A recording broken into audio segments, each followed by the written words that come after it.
আমার ভাই roads and হাইওয়েতে আছে। 3 কোটি টাকা দিয়ে আমাদের গ্রামের বাড়িতে বাড়ি করছে। আমি বললাম, আপনার ভাইয়ের বেতন কত?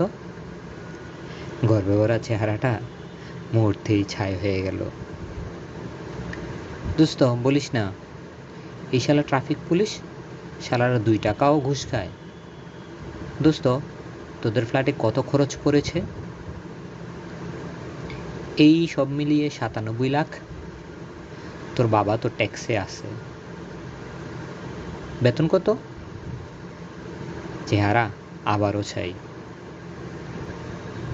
ওদিকে লায়লা তার বয়ফ্রেন্ডকে বলেছে, কাবিন কিন্তু 30 লাখ টাকা হতে হবে। বয়ফ্রেন্ড 28,000 টাকার বেতনে চাকরি করে, না হলে আমার প্রেস্টিজ পাংচার।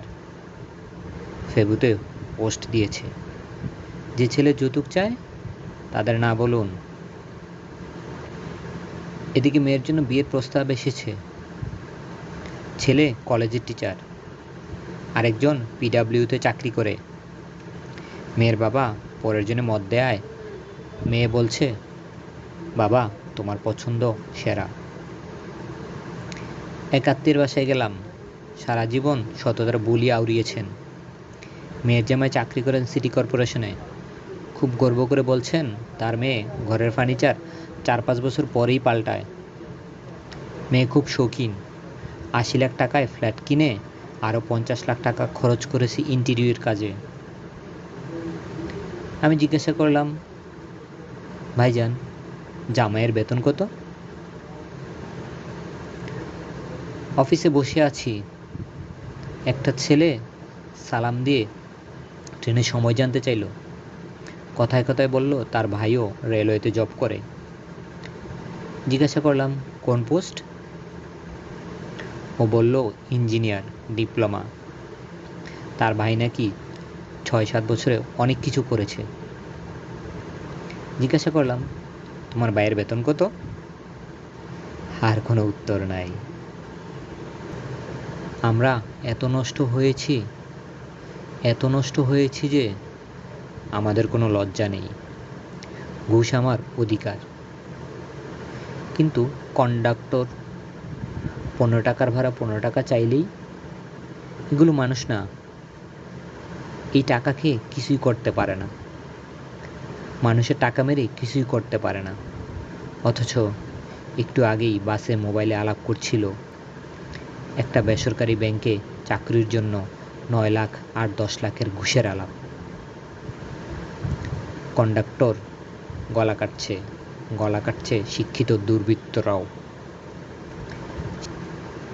শিক্ষিতদের গলা কাটা বড় নির্মম, দেশটাকে এফুর অফুর করে দেয়।